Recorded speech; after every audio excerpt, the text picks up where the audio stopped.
recording. And I'm going to set myself up here as the spotlight so you can see what's going on. So this is the infamous Doc Spratley, which was named after a fellow who was fishing in the interior of BC lakes and streams, and his name was Dr. Spratley, surprisingly enough, and became quite popular fly in the interior of BC. And I found this, between this and the Carry Special, fishing the pothole lakes around Edmonton, it's probably the most consistent pattern that I found. So it ranges in size from, this is a size 8. I'm going to tie them on a size 6 hook, 3X long. So they're long, skinny pattern for the most part. As I've noted in the notes that I sent out, some of them have a fat body. It's sort of cigar shaped. And some of them have a skinny body, quite skinny. The Kalamalka fly fishers, apparently, they like this long, skinny body. So there's the long, skinny body in green. Dave, when you were doing your research on it, how old is this fly? When was it first dyed? Oh, long time ago. Long before about the time I would have started tying flies. So that'd have been, 40 years anyway. Oh, okay. So it's been around a long time. Doc Spratley was a Seattle dentist. Yep. Okay, so there's the hook. This is a number 6 3X long mustad. 90. What is it in mustad? TMC. Sorry, 5263. And it's a downturned eye. So I'm going to tie the black one first. And as I said in the notes, you can tie them in black, brown, or olive. And I found the black and the olive for me work the best. So the first thing we'll do is we'll start about 2 to 3 eye widths behind the eye with the thread. And then I'm going to wrap the thread down the shank of the hook. Again, what we're doing when we're dressing the hook like this is making it so that the material we subsequently tie onto the shank of the hook is not going to go crazy on us by wrapping around a slippery shank. So Did they never use a bead? Not that I've ever used. So I'm going to take this right back to where the barb was. Now, the first thing is the tail and the beard are tied in my version with this stuff, which is guinea fowl. And the alternative to that, if you don't happen to have any guinea fowl, is just a standard grizzly hackle that had, particularly a saddle that has long barbules. So that's the way the guinea fowl comes, with all this fuzz at the bottom. So I always prep it, and that's the plain. And this is the dyed olive one. So I prep these by stripping all the fuzz off, and I'll leave the tips for later because I want these longer fibers first. And what I'm going to strip the fibers off the stem to the first for the tail and then subsequently for the beard. I want a number of fibers to be about the width of the gap of the hook so that you get a moderate clump of fibers. Pinch them together. Measure, I don't want a long tail. I want kind of gap width behind. And do a quick little pinch wrap and bind down all of the butt ends so I don't have to trim it. Bring the thread right back to the tie-in point. Then tinsel. You don't want a broad tinsel for this. This is a number 14, and I think even a smaller number 16. If you're one of these, when you're doing a tapered body, the tinsel doesn't want to wrap nice and neat. So I end up with the tinsel being as skinny as I've got. I didn't have any 16 today, so I'll have to go get some. So this one, when the thick body is going to give me a bit of an issue. This is the two-sided tinsel. It's got gold on one side and silver on the other. And for the black one, I want the silver to wind forward on the outside. So the way to deal with that is to tie it onto the hook with the gold side facing me. And by doing that, the first wrap is actually going to flip that tinsel over, so the silver side will now be out. Okay. I'm bringing my thread right back up the hook shank again to that sort of 3-eye width behind. And for the body, for the black one, what I have here is some black wool. It's kind of shaggy wool. I'm going to take a good chunk of it off the skein here.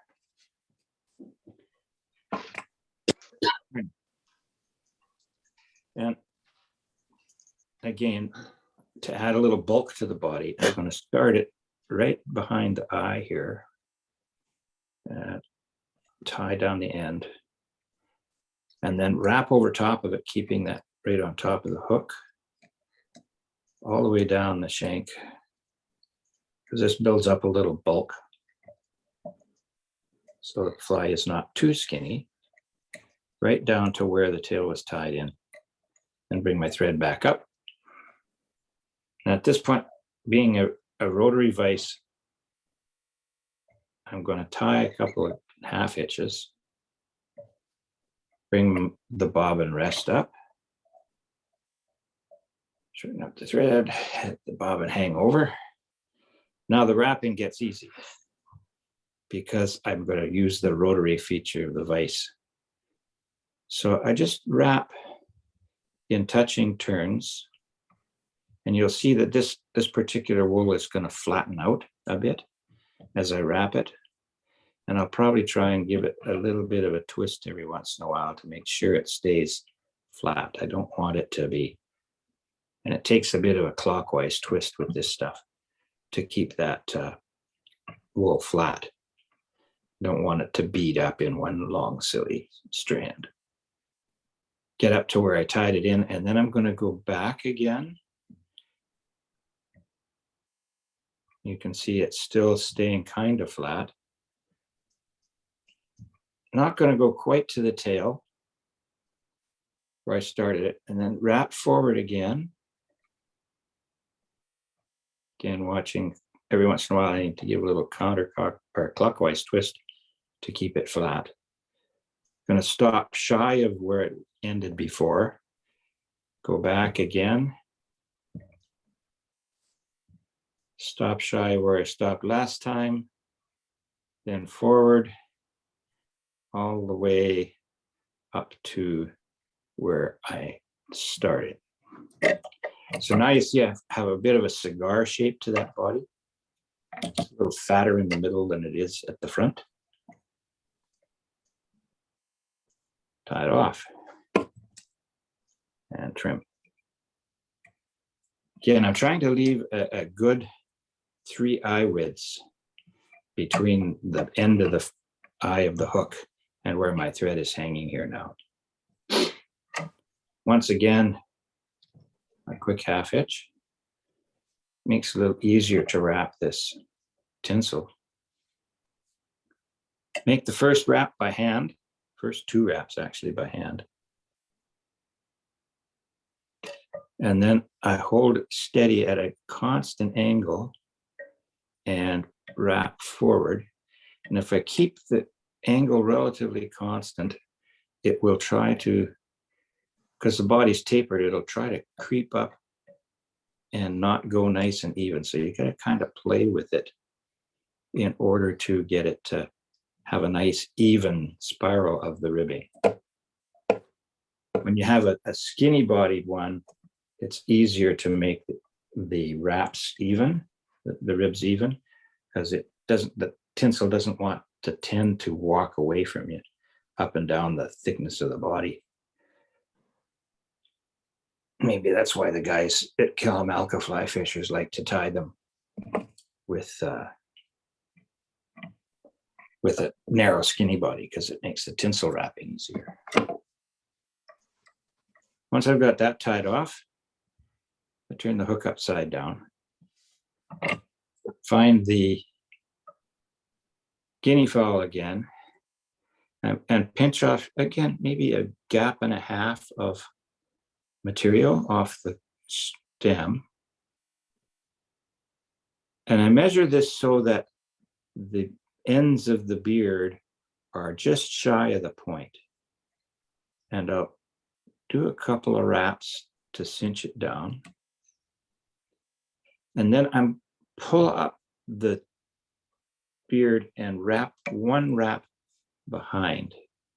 What that does is that causes the guinea fowl beard to sort of stick up a little bit. And then I'll trim these bits out of here. The butt ends are, get them out of there. And turn fly over. Take my thread right back to where I tied the beard in. And the wing on this thing is pheasant tail. And I have, and you want ones that are fairly long because you want to be able to adjust the length a bit. So you don't want to necessarily use the short side of the pheasant tail. Some of them have a short and a long side. Once and again, a good gap and a half, almost 2 gaps worth of fibers come off that tail. And you'll see when I pulled them off, I pulled them out so that all the tips were already even. Measure the wing so that it goes just a little bit shy of where the tail ends. Hold them on top, a pinch wrap down so you pull them square down on top of the hook. Do 2 or 3 wraps there. Lift the butts up, a couple of wraps in front, and then trim them off on top. So far, so good. Now to make the head of this fly, I'm going to make a little bit of just use thread to smooth out the bumps at the front. And then take my thread right to where the wing is tied in. The head of the fly is peacock curl. The easy way to tie this stuff in is I would take, say about 3 strands of peacock curl. This is the shorter stuff. It's reasonably fuzzy. If you have the longer stuff that's really fuzzy, and then you can use 1 or 2. But with this shorter stuff, it's not as fuzzy. So I'm going to use 3 strands. And what I do with them is I put them around the thread and bring it up and pull down on top of the hook so that the peacock curl is in there, good and snug. Then I wrap counterclockwise around the thread. I wrap the peacock curl. Now what this does is I start to wrap fairly tight close, because if you don't, that first wrap tends to be loose. So I've got it fairly tight, and I'm 5 or 6 wraps. Hold the thread and the peacock curl with your thumb and forefinger, and then just wrap around the head of the fly to make a nice fuzzy peacock curl head. I kind of came up there. Need to get enough wraps around the thread. So a couple more wraps. There we go. And then when I get to the end, I hold that up and tie it off right behind the eye. Now, the reason for wrapping the thread around the peacock herl is that if a fish gets his teeth in there, the peacock herl is not going to unravel on you. And the last thing I do is use my fingernails and make sure there's a bit of space behind the eye. And I will wrap a few wraps as a whip finish and trim the thread. Just a touch of glue, Sally Hansen's or head cement or whatever you use. And just put a couple of dabs right there. And of course, tendency is to block the eye of the hook. So I use my bodkin just to make sure I've got no glue in the eye. And that's the tapered body version of the Doc Spratley in black.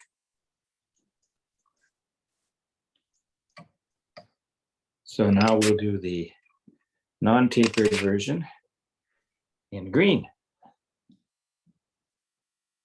So it's the same drill, except the material I use for the body this time is a little different. For this, I got olive thread. And I do the same thing. I'll dress the hook right down to the barb.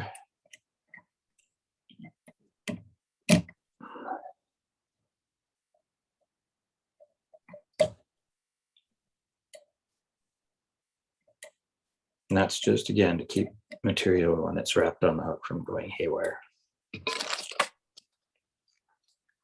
This time I've got some dyed green of the,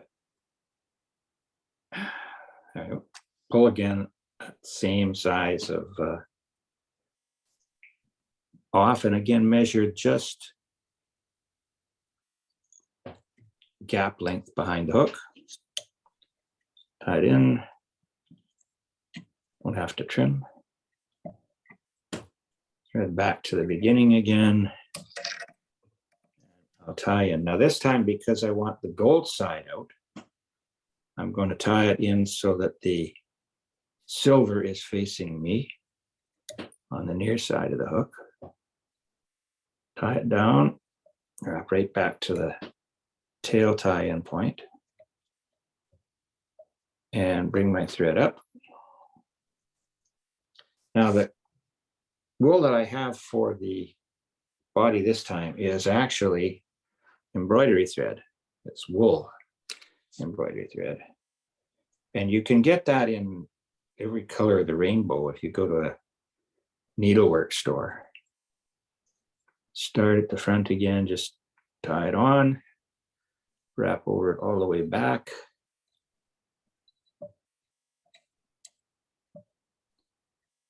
And then bring your thread forward. And tie a half hitch or two.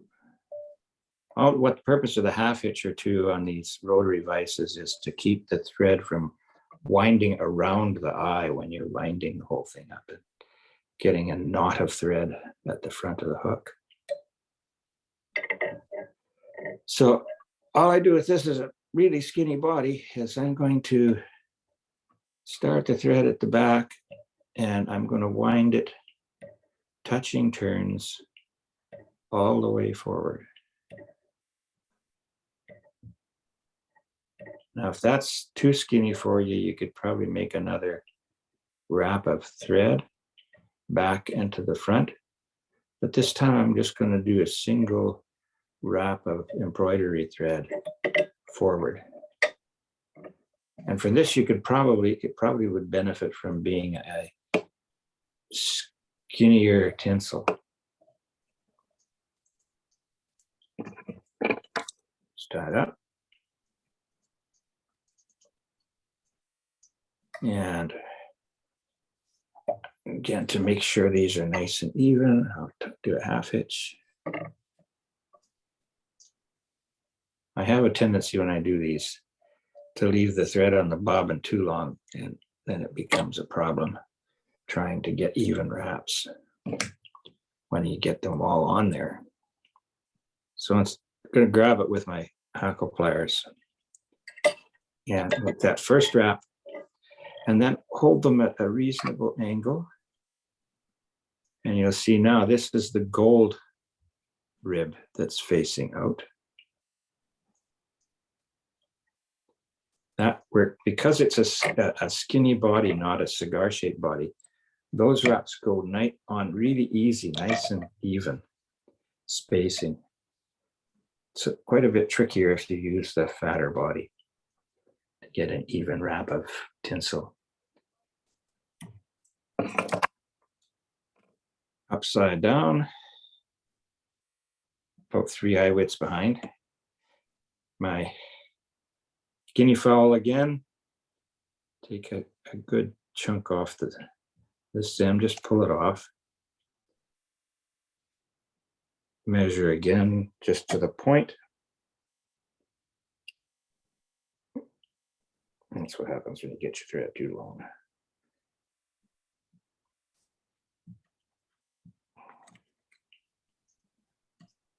Pinch her up, get him in the right spot. Lift up the guinea fowl so you get a good wrap right in behind it. Pull up the butts and trim them off. Come out of there.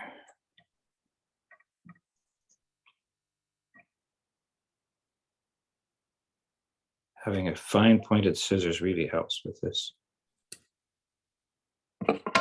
Don't go with the cheap embroidery scissors. Get the good fly tying scissors.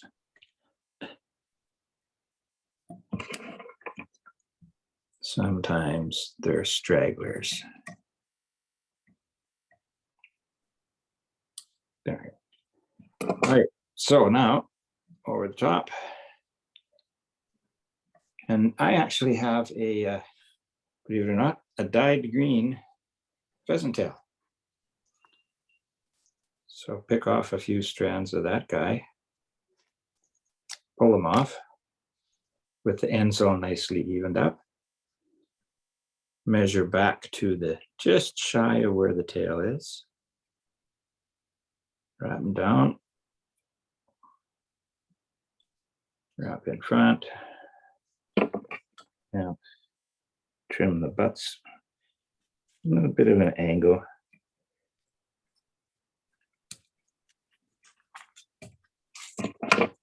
And bind the butts down. That gives the start of a head. Now, this is really fun. I picked this stuff up several years ago when we were in London. There was a fly fishing store right from not far from where we lived at one of the subway stations. So I picked this stuff up, and it's dyed magenta peacock pearl. Never seen it before. So you could do this with regular peacock pearl, but I just happen to have some of this stuff. It has kind of a neat sheen to it. So I'm going to pull out. Again, the 3 strands will probably do it's fairly fine stuff. And trim the butt ends off down to about 1/8 of an inch.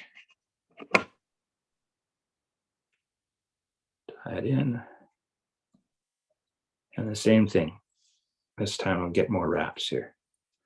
Clockwise around the thread. 3, 4, 5, 6, 7, 8. That should do.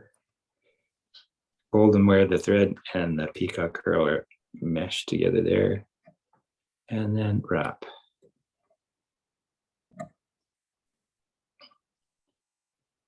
Now this is fairly fine peacock curl, so I'm going to extend back and do it, wrap one over top of the other so I get a bit bulkier head. A little more wrap around that thread.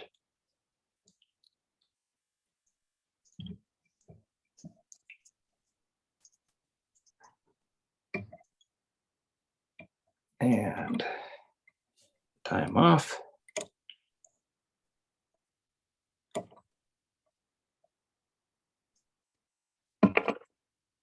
Trim the butts. A whip finish.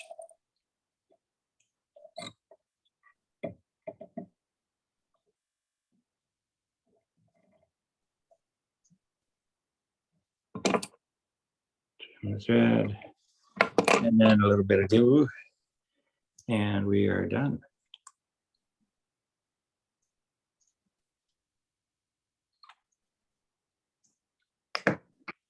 Clear out the eye. So there's your olive version of the Doc Spratley. Got a little not very intuitive question here, Dave. Sure.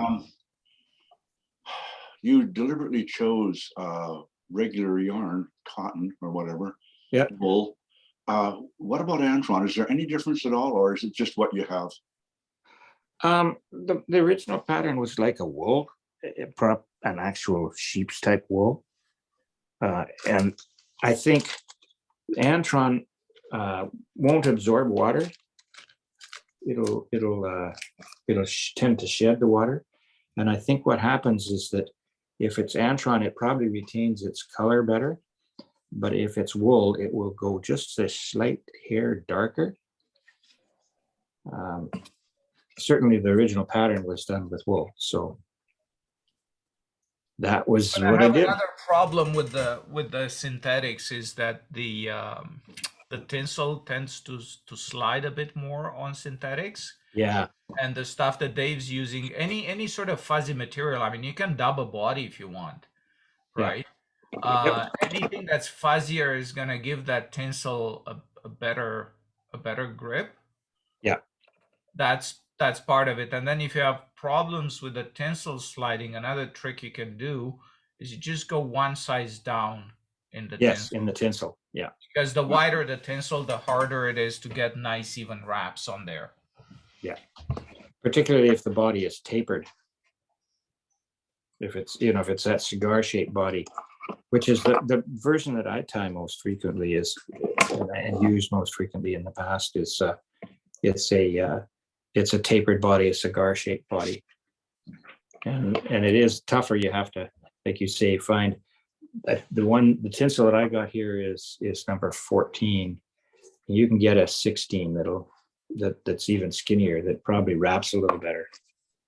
But I like the look of these, and the olive ones I found work just as well, if not better sometimes than certainly in the pothole lakes around Edmonton worked a lot better. And I would think same thing for places like Elk Lake and whatnot here, where the water is a little darker colored. The olive one seems to work a little better than the black.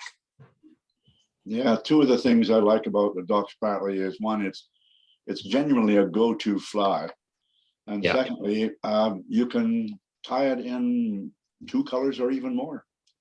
Which is kind of handy, What are your favorite sizes?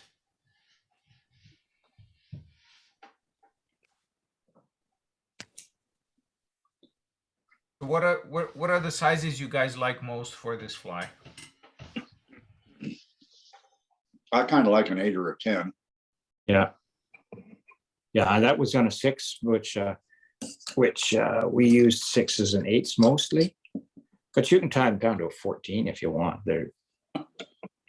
I think Florin and I were talking beforehand. I think the difference between the skinny body and the cigar shaped body is, I think one is sort of a dragonfly, because they tend to be pretty chunky, and the other's like a damselfly.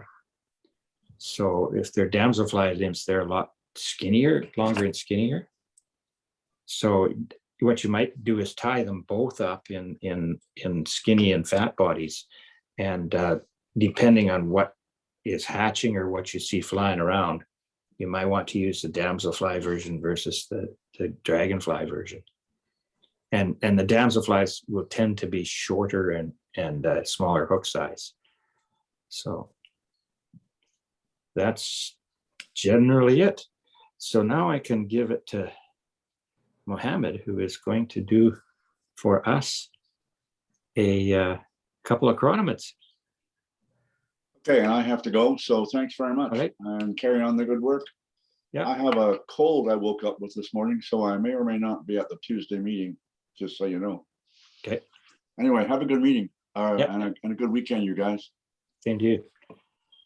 So now I'm going to spotlight Mohamed here if I can. What are you? Spotlight. There you go. You're on. Thank you very much. So I'm just going to switch to my webcam and let's put the light on here.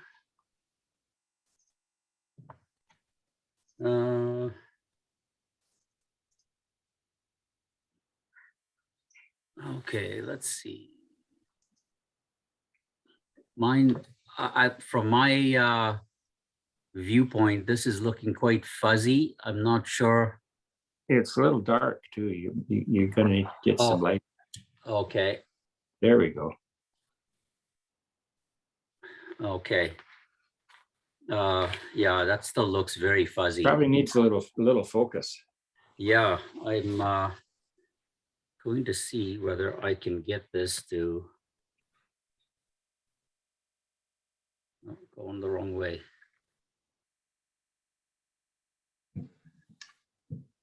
Guys, I'm going to have to go.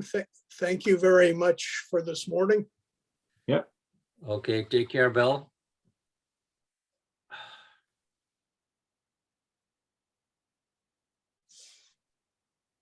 No, I am going in the wrong. Yeah, I think your focus point is a little sensitive. Yeah, mine is really sensitive on this thing. That's probably good there. As good Okay, as you're going to get. okay, thank you. Okay, so today I'm doing a couple of chironomids. This one is a variation on Deb's Bloodworm, and this is a fly that through Sport Fishing on the Fly on the YouTube channel. I don't know the woman's last name, but her name is Deb, and she's done a bunch of ties for on YouTube. It's a bloodworm pattern, and so it is a very easy tie. In this particular case, it's using. You could use anything from red Flashaboo to. I've got this stuff, which is called, I don't know whether you can read that. Round tinsel. Yeah, red round tinsel. And then for the tail, I use a red crinkle flash, or crystal flash rather. And, but you could even use red Flashaboo. I mean, it's what you want is you want the material to be fairly thin and narrow, and that's why in this case the crystal flash I have is a very thin one, which is perfect for this fly. I've tied it in on a regular hook as well. Let me just grab my forceps here and I'll show you the mini version. So that's just a regular curved nymph scud hook, and it's essentially the same fly but a miniature version. So you can go anywhere from a standard hook to 3x long. You could probably even go longer if you really wanted, but I think certainly the 3x long is more than long enough for this particular pattern. Simple pattern, very few materials. I put a bead on the hook, a tungsten or brass bead. In this case, these were tungsten, sort of a dark nickel bead. So it adds some weight to it. You could also, if you want, add a weight to the body. And I think, was it last week or the week before, I had mentioned that I had asked my dentist years ago. And this is the lead that's used in those bite wings. And they saved a pile of them for me. So I've got a whole whack of these in 2 sizes. This is a slightly smaller size. The bigger size is slightly longer and probably a third wider, maybe even slightly wider than that. But it's great because it's very thin. You could cut this and actually roll it onto the shank, which I've actually done on some other flies in the past. You could also use really thin lead wire or non-lead wire as well to add some additional weight if you wanted to do that. So one key thing I will show you why you want to make sure you, I don't know if you can see that very well, why you want to, oh, there we go. Why you want to pinch your barbs down before you start tying, because you don't want that to happen after you've tied your fly. That's not a fun way to end up tying a fly and then having it be useless once you finish it because the tip broke off on you. So for this, I've already pinched the barb down. This is a size, oh, which one was it now? Double check mine. Yeah, this is a size 10 hook, a curved hook. And I put a black bead on. This bead happens to be a tungsten faceted bead. So I think it's got 6 facets. It's got a narrow end and a wide end. I've put the narrow end first up against the eye. And it is a fairly small bead. The problem is my little container here doesn't show the sizes on it. I think whatever the card that was attached to it had the sizes, but unfortunately, I think this is approximately a 1/8 inch. So now what I do is I just start my thread behind the bead and wind back to create a little thread base.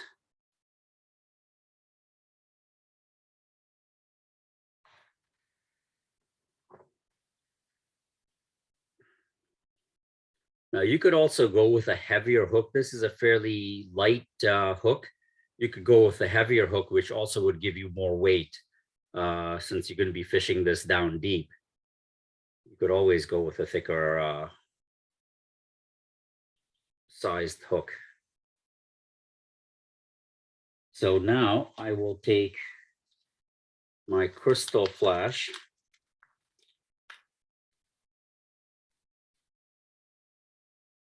and I just take one strand. I cut a little bit off.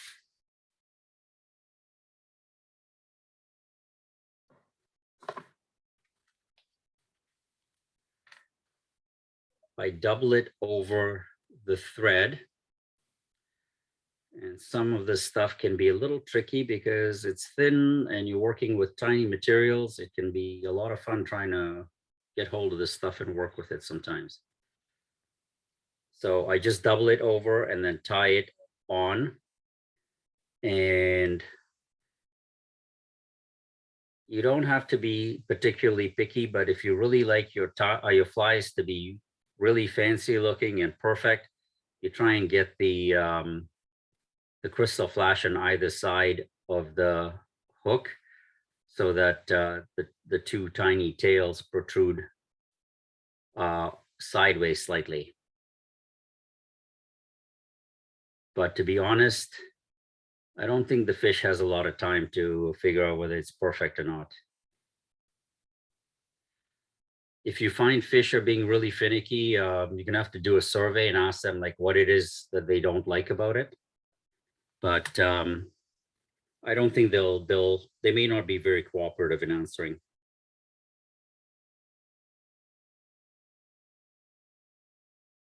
Okay, so now this is my round tinsel.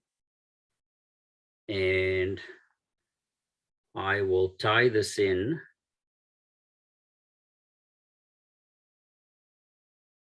At the back.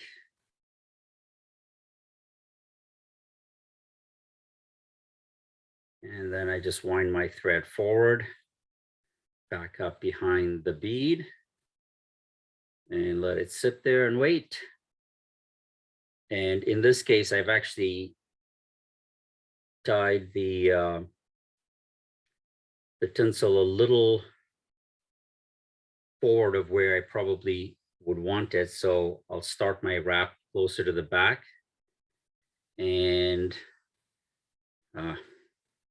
yeah, this round tinsel, it's actually a woven tinsel. So it's got multiple strands that make it sort of like a tube. And it can get a little unwieldy when you're trying to initially start wrapping it. And then you just wrap it in tight turns.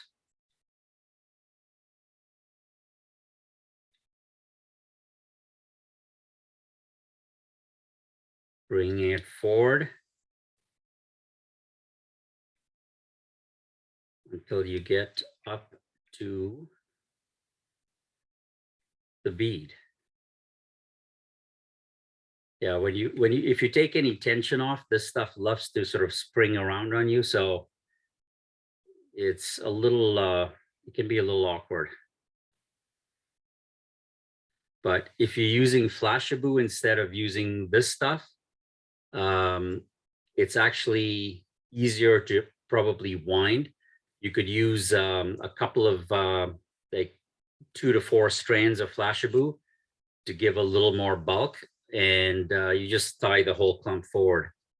If any of you have watched some of Don Freshy's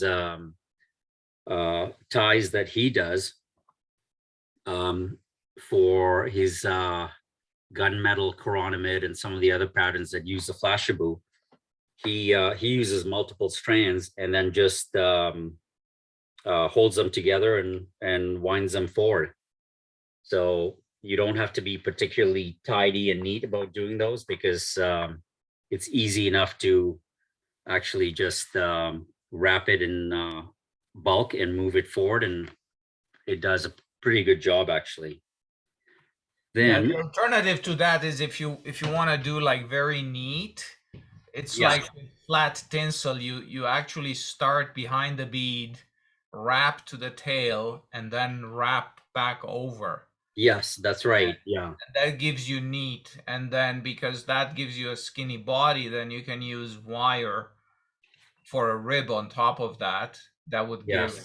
some strength to the Flashabou, so it doesn't rip apart, and it Yeah. makes the fly look bulkier too. Yeah. Just Most some ideas, because the material you have there, I don't have anything like that. But if I tie this fly, that's probably how I would substitute. Yeah, exactly. And typically when you're using Flashabou, a lot of the times with his ties, he actually ribs it.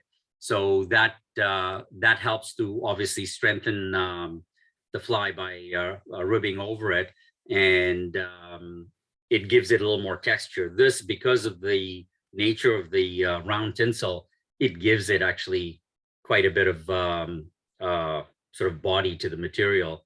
And as you can see, in some spots, it's a little skinny. I probably pulled it a little too tight in those areas. So I seem to have lost the peacock curl I had here. Let me just grab some. Okay. So now I'll put a collar in behind the bead, and that essentially finishes off the fly. It's a very, very easy fly to tie. Okay, here we go. And this, again, I mean, the way Dave was showing it, where you wrap it around the thread, there's a bunch of different ways of actually doing it so that you get a little bit of strength out of it. I'm gonna cheat and do it the easy way and just do a bunch of wraps in behind. So you can see it actually takes, this is one strand, and I'm doing a lot of wraps in here to actually build up that collar. So, and there you go. That's sort of a good size collar. That's a bit, just slightly bigger than the bead. And then wrap forward and then behind and then forward of the hurl. And you can trim off the hurl. And then we'll do a whip finish.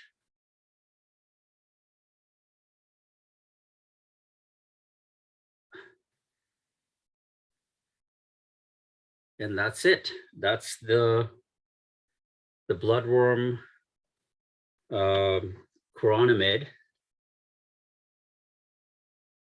And it's a really quick and easy tie. You can tie a bunch of these very, very fast, sitting in front of the TV or at your tying bench. And the tail on this is fairly short, and I've seen versions that were longer, probably half a shank length, but I prefer them, I think, slightly shorter, but that's a question of personal style and design of the fly. So that's the Bloodworm Chironomid. And now I will move on to the black and red. And again, I have pinched down the barb already. So in this particular case, because I'm going to do some gills on the front end of it, I am going to start with a tiny bit of thread at the head.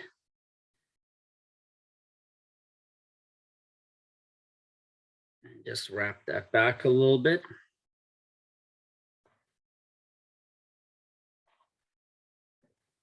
Then I'm going to take my gill material. In this case,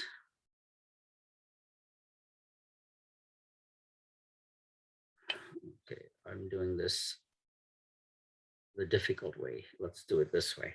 So because this is a very sort of bulky material, it sort of opens up very easily. It like once you pinch it down, it's fine. It's very thin. But because of the nature of the material, it flares out very easily. So all I do is I tie it in and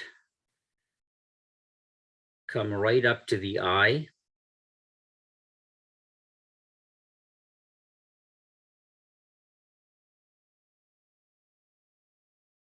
And then I will whip finish that off so that the bead can go on next. As you can see, this stuff can get caught up in your thread very easily. And it's also pulled out slightly, so it's okay. We'll leave it as is. Okay, so that's done. And I will cut the thread.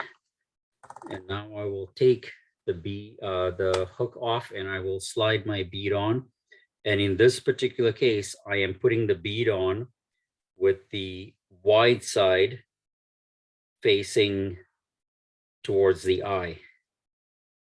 And this bead is fighting with me to go onto the hook.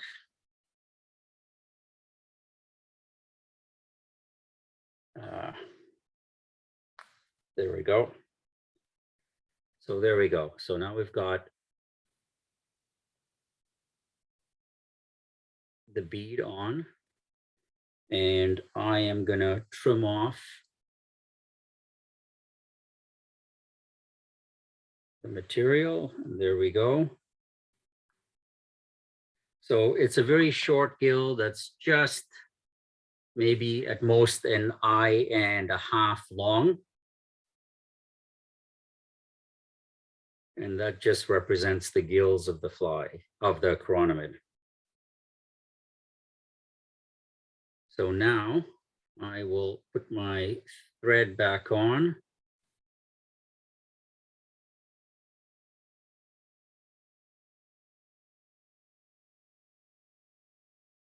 So I had been watching a couple of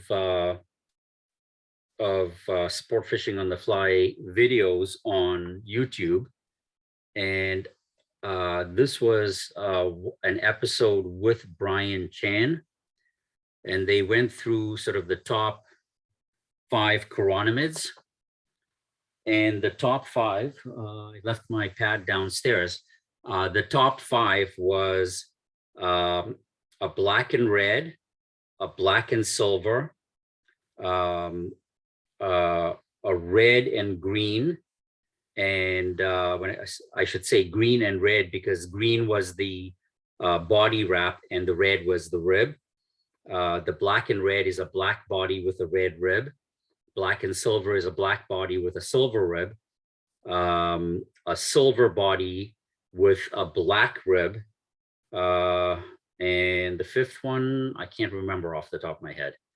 But those were the top 5. Now, this was an older video, probably, I'd say at least 10, 15 years old. But certainly those are sort of basic chironomid patterns that I think anyone who does stillwater fishing would probably want to have. And there are so many, I can't remember what Brian had said in one of his videos that I had watched, but there were literally a few hundred different patterns of chironomids in BC lakes alone. So you certainly would not, anything that you could probably come up with probably exists. So it's certainly a fly you can get very creative with, because they exist in so many variations. You wouldn't be wrong in any of it.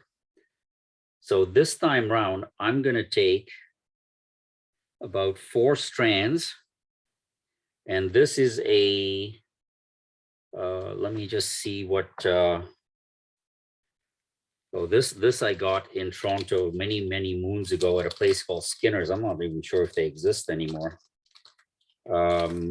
Oh, it just says Flashaboo, and oh, here, the number is 6912. It's a very narrow Flashaboo. It's, geez, I would have to guess it's probably somewhere around less than 0.5 millimeter in width.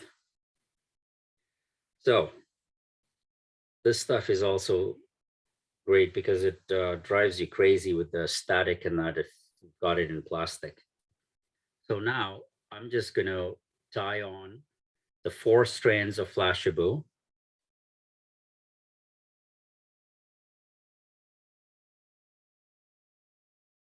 And then I'm going to tie in my red ribbing material.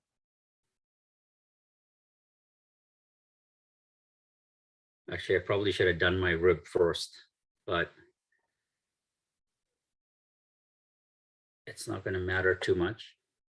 As you can see, this stuff just loves to grab onto anything from a static standpoint and creates a lot of difficulty trying to work with it. So I just put the wire along the side and wrap it forward.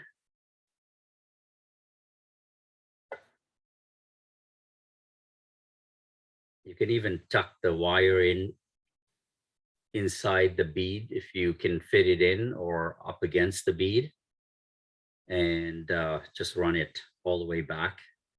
Gives it a lot of strength in terms of not losing the rib in any way when you're fishing it.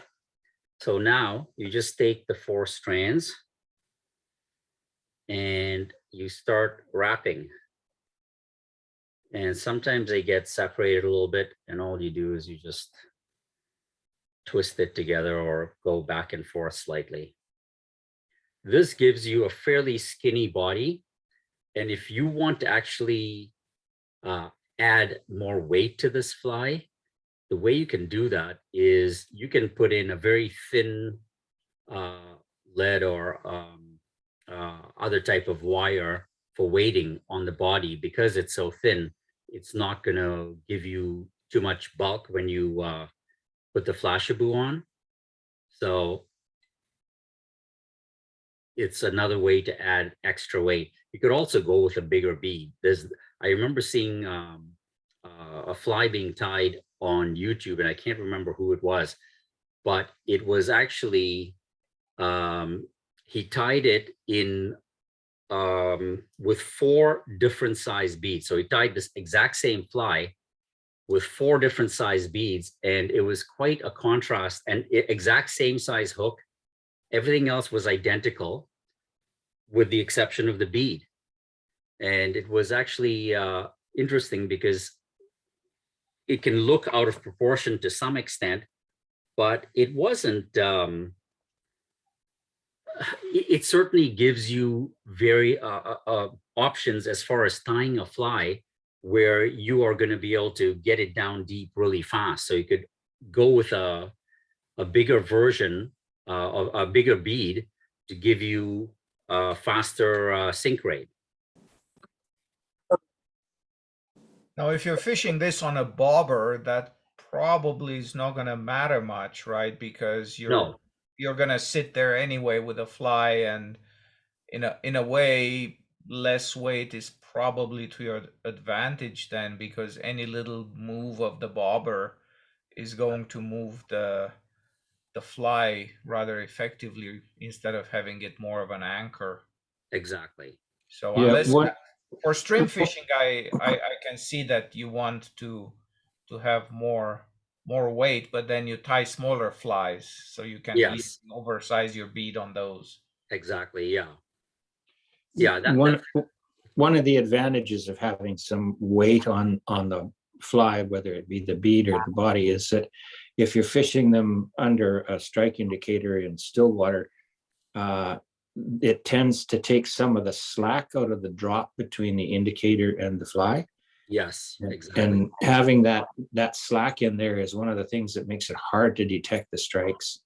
Yes, exactly. Yeah, and that's one of the things where, particularly in streams, where you want to get down deep, and especially if you've got fast flowing water, that is the advantage of going to a bigger bead or adding extra weight.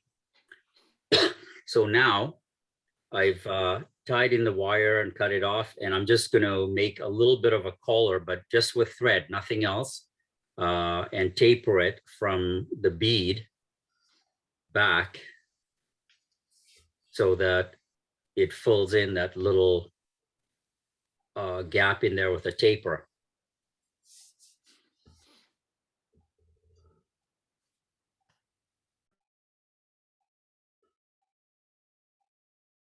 And this faceted bead is nice because it's actually got because of the facets, it actually has a slight lip just behind the facets. And so it's a perfect place to actually build up your dam of thread. And that is the black and red. Again, a very, and you can put head cement or any kind of cement on the front, UV resin to seal that up even better. But that's the black and red, and it's again a very easy chironomid to tie.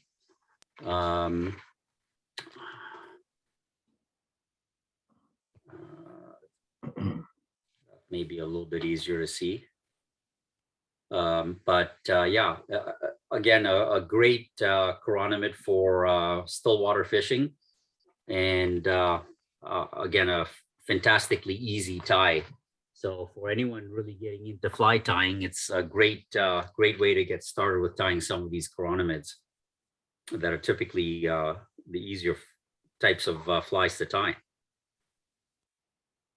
There you go. Okay. So, and you're right, Mohamed, that these things come in all sizes and colors. Oh, yeah.